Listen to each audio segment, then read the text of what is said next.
지난 수요일 8번째 연에서는 여호와가 나의 분기시다. 보통은 토지, 부동산 이것을 분기수로 삼는데 시편 저자는 하나님 그거 말고 저는 하나님 자체가 하나님께서부터 주시는 그 은혜가 하나님의 놀라운 복음의 말씀이 그것이 저의 분기십니다 고백합니다. 그러면서 하나님을 분기수로 섬기는 사람들이 어떤 삶을 살아가는가, 하나님의 말씀에 대한 열정, 말씀 준행에 대한 힘 있는 결단, 이런 것들이 계속해서 8번째 연에서 나왔습니다. 그리고 오늘 9번째 연에서는 계속해서 하나님의 선한 섭리들, 계획들을 바라보면서 어떤 환경 가운데 있든지 굴하지 않고, 하나님은 선하신 분이지 않습니까? 하나님은 우리를 창조하지 않았습니까?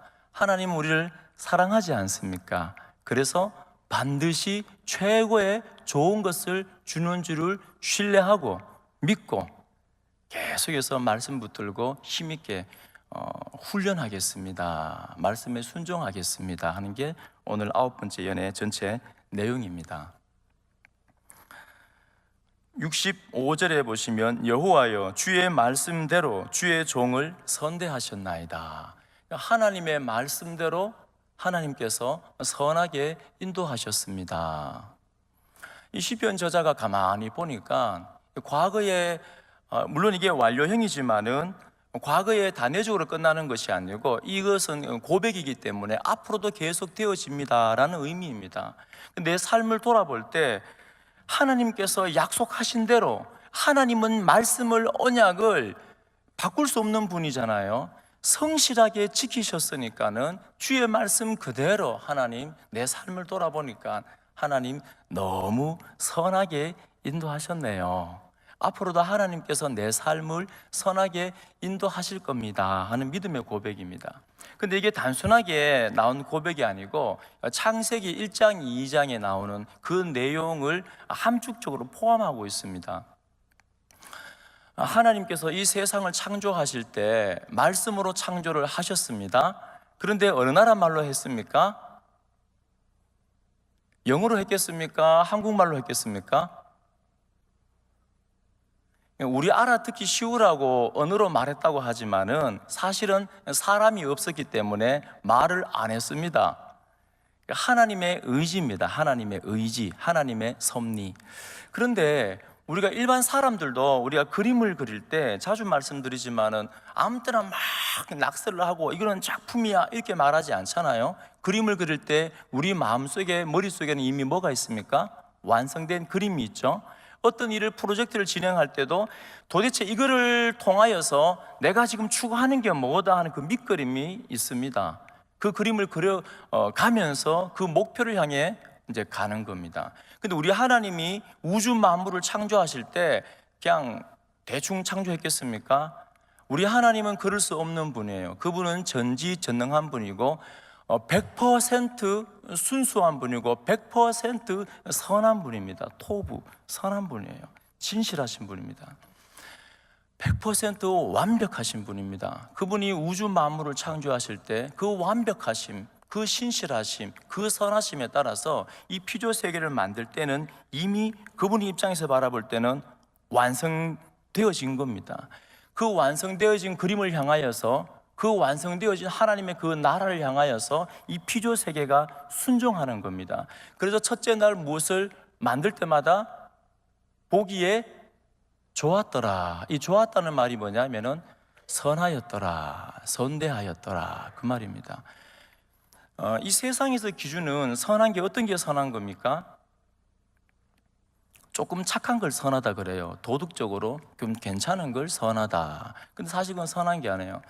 이 우주 만물 가운데 선한 분은 하나님 밖에 없습니다. 완전하신 분은 하나님 밖에 없습니다. 그러니까 하나님께서 그 완전한 섭리대로 이미 완성한 그 그림을 향하여서 창조의 명령을 하였을 때 피조 세계는 100% 순종하였습니다. 그래서 보기에 좋았더라, 선하였더라 그 앞에 문장에 항상 뭐가 있냐면 그대로 되어, 그대로 되어, 그대로 되어.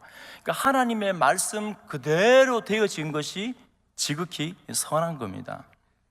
그러니까 하나님께서는 이 피조 세계를 그 완전한 하나님의 그 그림을, 하나님의 나라를 향하여서 창조하시고 만들어 가시는 거, 그리고 이 피조 세계는 100% 하나님의 그 의지에 순종하는 겁니다.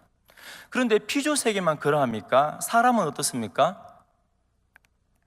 온 피조 세계는 그렇게 만들고 사람은 하나님께서 그냥 대충 주사위 던지듯이 그렇게 절대 안 만들었습니다. 성경에 보면 사람은 하나님의 형상을 따라 만들었다고 합니다. 하나님의 형상을 따라 만들었다는 것은 쉽게 말씀드리면 사람을 너무너무 사랑한다는 겁니다. 내 자녀라는 거예요. 내 목숨보다 더 사랑하는 고귀한 존재로 멋진 작품으로 사람을 만들었다는 겁니다.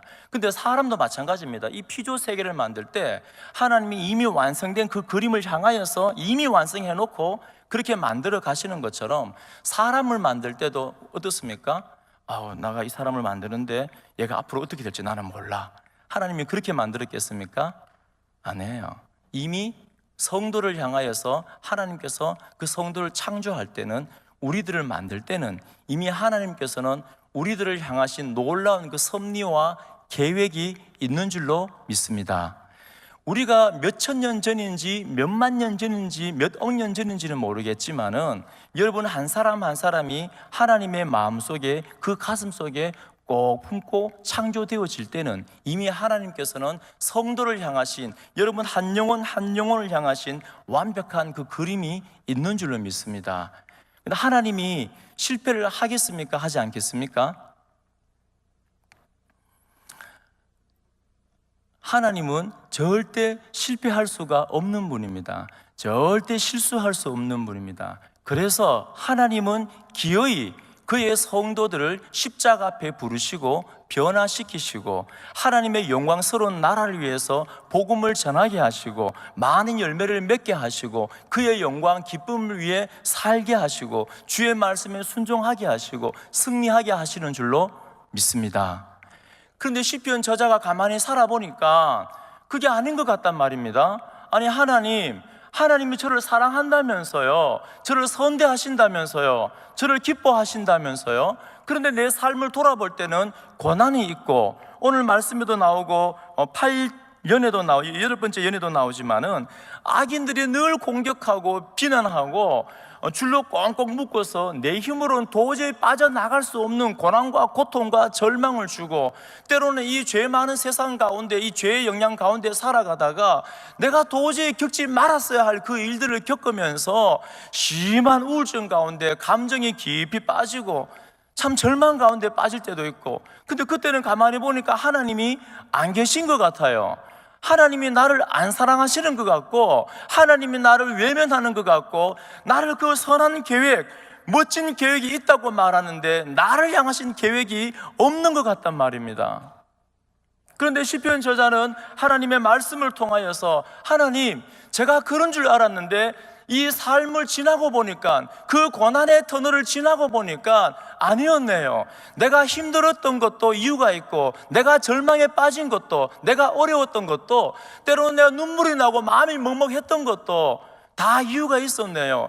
그때마다 가장 최선의 것, 가장 좋은 것을 하나님은 내게 주셨네요 하는 그 믿음의 고백인 것입니다. 그 고백이 오늘 65절입니다. 여호와여, 주의 말씀대로 지나고 보니까 아닌 줄 알았는데, 안 사랑하는 줄 알았는데, 외면하는 줄 알았는데, 하나님 저를 사랑하셨네요. 저를 양육하셨네요. 저를 보호하시고 인도하셨네요. 하나님 저를 선하게 저를 만들어 가셨습니다 하는 고백입니다. 우리에게 나온 모든 성도님들도 우리 하나님 앞에 날마다, 또 주님 나라 가는 그날까지 이 멋진 믿음의 고백을 하나님 앞에 드리기를 소망합니다. 66절에 내가 주의 계명들을 믿었사오니, 우리 성경에는 지금 번역에서 빠져 있는데, 왜냐하면 키가 원래는 들어가 있습니다. 그러니까 하나님께서 왜 이렇게 나를 선대하셨는가? 왜냐하면 내가 주의 계명들을 믿었기 때문입니다.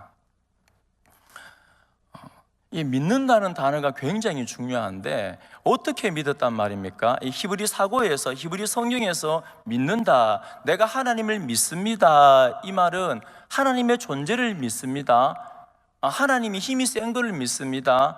물론 그것도 포함은 되겠지만 단순히 그런 건 아니겠죠.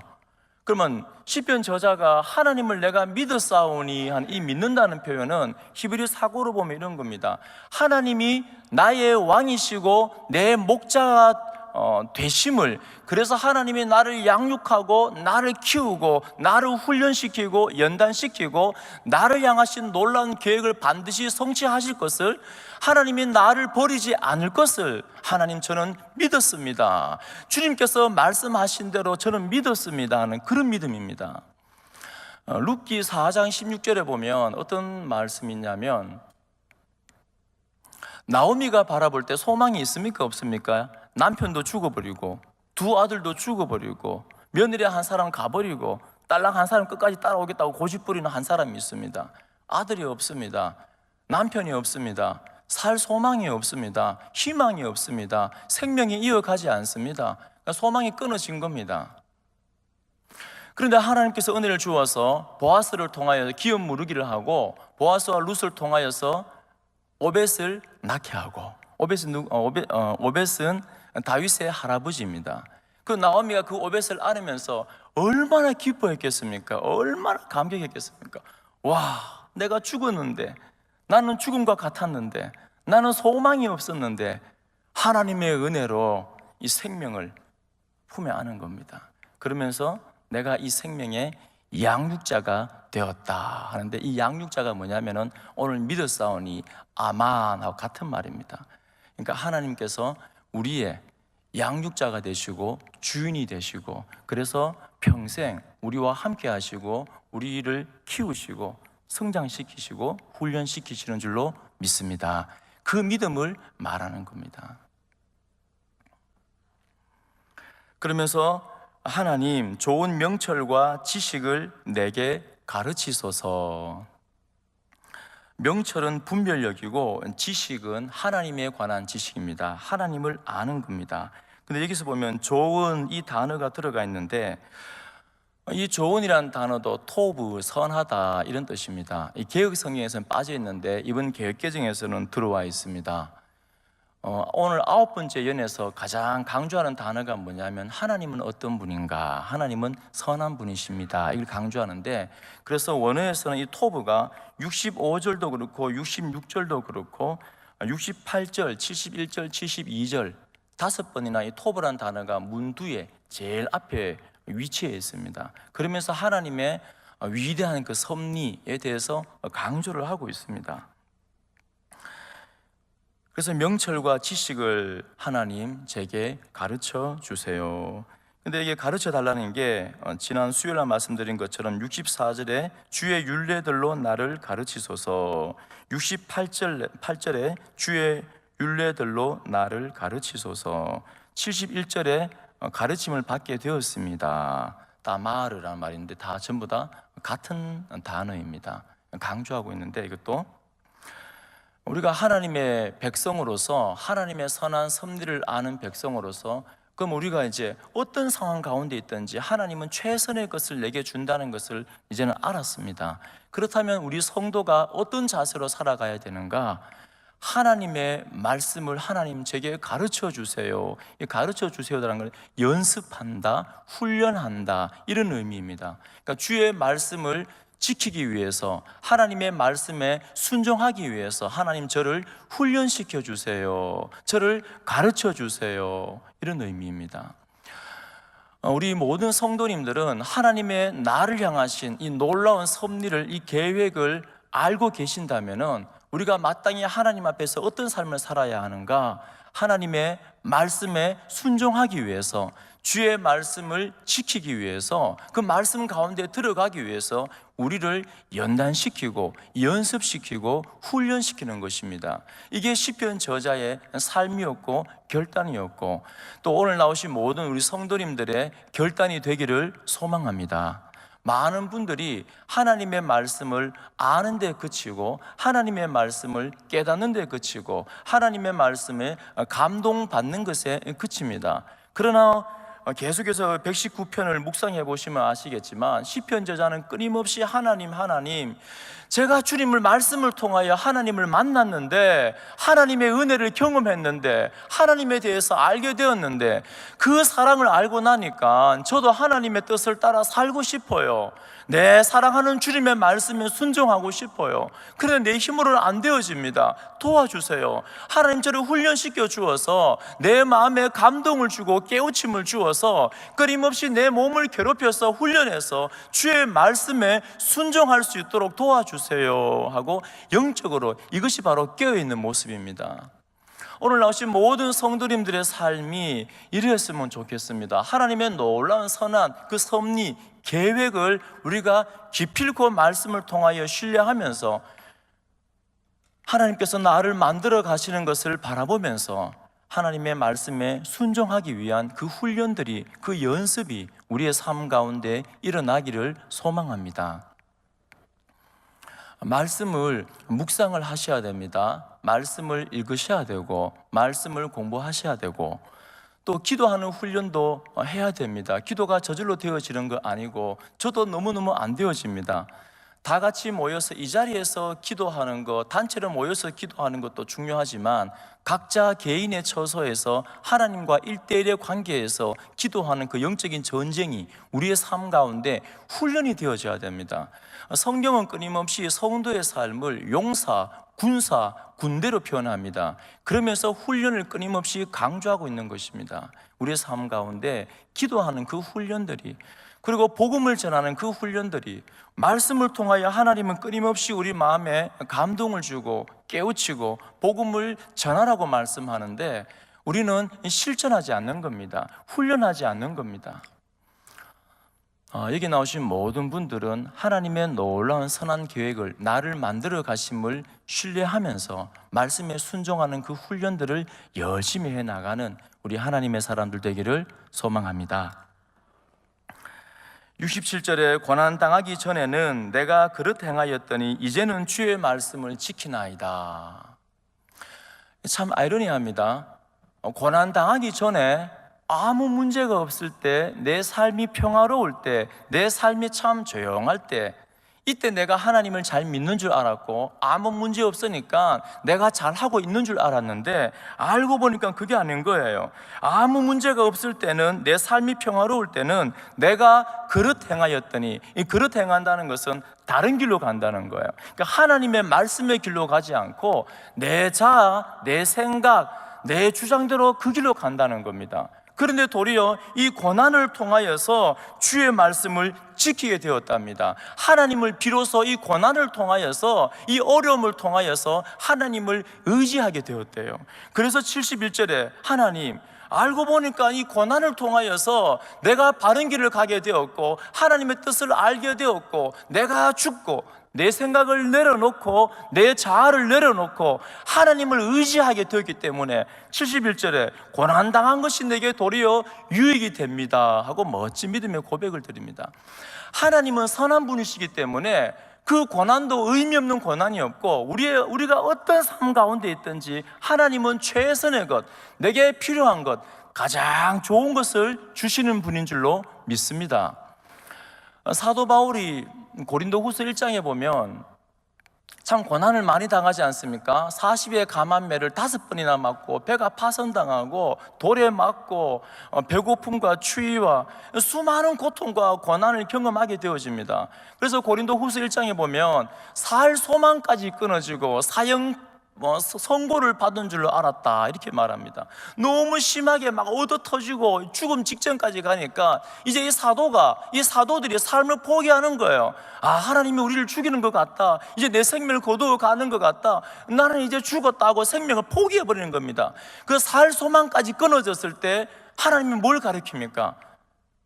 살 소망까지 다 끊어지고 포기했을 때, 그때 비로소 그렇게 약해 빠졌을 때 그때 하나님이 나타나서 죽음 가운데 죽으시고 부활하신 예수 그리스도를 온전하게 의지하는 그 방법을 가르쳐 주시는 거예요. 그래서 12장에 넘어가면은 이 사도 바울이 내 안에 이 사단의 사자 때문에, 가시 때문에, 이 가시라는 게, 이런 가시가 아니고 말뚝이잖아요. 너무너무 큰 고통 때문에 힘들어 하는데, 기도해도 하나님이 낫게 안 해줍니다. 더 약하게 만들고 더 고난 가운데 밀어 넣어 버립니다. 많은 사람들이 손가락질해요. 너 사도 맞아? 사도가 왜 네 병도 못 고치는 거야? 많은 사람들이 싫어합니다. 비난해요. 얼마나 힘들었겠습니까? 그런데 약하고 약해졌을 때, 그때 사도가 깨닫는 게 뭐냐면, 내가 약하니까, 내가 나를 포기하니까, 내가 죽어버리니까, 내가 다 내려놓으니까, 내가 아무것도 할 수 없으니까, 비로소 살아계신 하나님께서 내 삶 가운데 역사하셔서 하나님의 강함이, 하나님의 능력과 구원이 내 삶 가운데 드러난다고 고백하는 겁니다. 내가 아무것도 할 수 없으니까, 하나님만 꼭 붙들고 있으니까, 그 고난을 통하여서 하나님을 의지하는 법을 배우고, 그 고난을 통하여서 내가 죽는 것을 배우고, 그 고난을 통하여서 하나님의 구원과 그 능력이 삶 가운데 풍성하게 드러나는 것을 바라보면서, 하나님, 내가 약한 게 너무 좋은 거네요. 내가 약할 때 하나님은 나의 강함이 되십니다. 그러면서 내 여러 약한 것들을 자랑합니다. 하나님, 나 이것도 약해요. 하나님, 저 이것도 약해요. 하나님, 저 말도 잘 못해요. 하나님, 저 부끄러움도 많아요. 하나님, 저 머리가 나빠요. 다 약한 거예요. 그 약한 것들이 막 드러나면서 너무 좋은 거예요. 그 약함 가운데는 내 주장도 없고, 내 생각도, 내 철학도, 내 강한 자아도 없고, 나는 죽어버리고 없어져 버리고, 그 약한 것들을 통하여 내 하나님이 강함으로 역사하고 구원으로, 능력으로 역사하는 것입니다. 그래서 사도 바울도 내가 약한 게, 내가 고난이 도리어 유익이다.